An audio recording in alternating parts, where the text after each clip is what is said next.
পাহাড়ি ঢল ও টানা বৃষ্টিতে সৃষ্ট ভয়াবহ বন্যায় বিধ্বস্ত ফেনী। পানিতে তলিয়ে যাওয়ায় মাটির অভাবে মৃত মানুষের দাফন বা সৎকারের সুযোগ না পেয়ে ভাসিয়ে দিতে হচ্ছে কলাগাছের ভেলায়।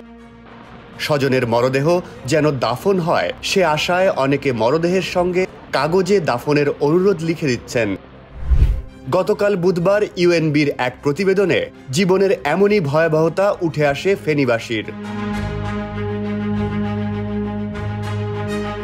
স্থানীয় সংবাদকর্মী নাজমুল হক শামীম জানান, শনিবার রাতে ফেনী শহরের মিজান রোডে সোনালী ব্যাংকের সামনে হাঁটু পানিতে একটি 5 বছরের শিশুর মরদেহ ভেলায় ভাসতে দেখি।